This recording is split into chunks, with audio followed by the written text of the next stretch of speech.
Hi, I'm Sherry Kimbrough. I'm a member of Grace Presbyterian Church and I work with the middle schoolers. Today I'd like to talk to you about creation. And there's two creation stories in the Bible. I'm going to talk about the one that you probably don't think of. And I'm going to read from Growing in God's Love. It's from Genesis chapter 2, verses 4 through 22. This is another story that God's people told about the beginning of the world.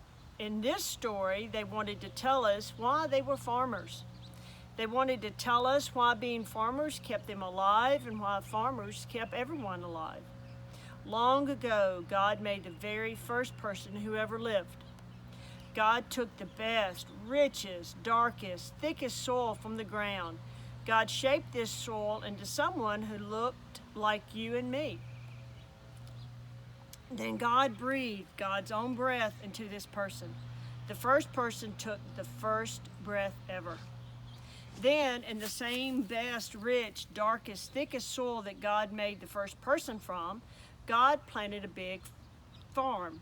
God planted the most beautiful fruit trees and the biggest golden fields of grain. God said to the first farmer, "Be good to the rich soil I made you from.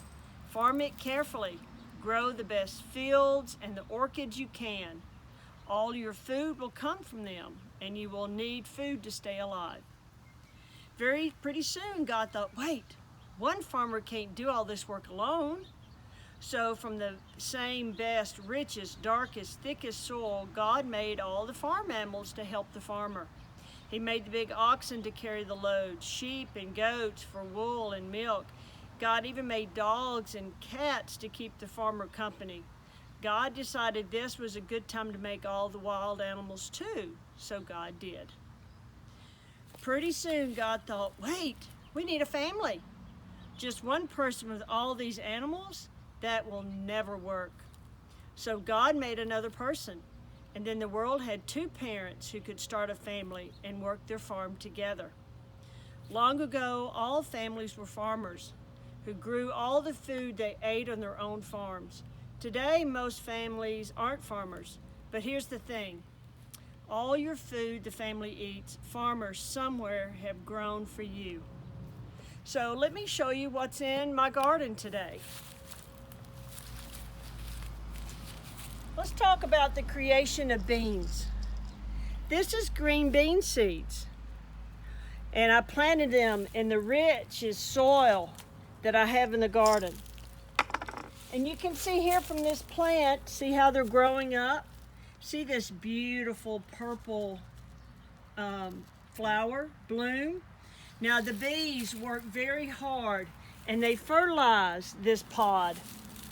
And from the pod, green beans form from it and they dangle. And when they get big enough, I'll come by and I'll pull and I'll harvest these beans. Now you can cook the beans like this, but mostly we see the beans in a can, and there's nothing wrong with that. Farmers help produce these beans in this can. But look at what else God has created for us here in the garden.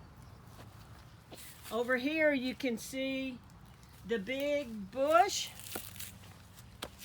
Here's the flower of eggplants, and this is the flower of peppers. Oh, this looks very cozy, doesn't it? Well, if you look inside, you'll see the blooms for squash. In the morning, they're all big and schooled. And now these are here. Oh, these will form a plant that you and I could eat. But these are tomatoes. You can see the tomatoes growing on the vine, all right through there. God, oh, this is totally awesome.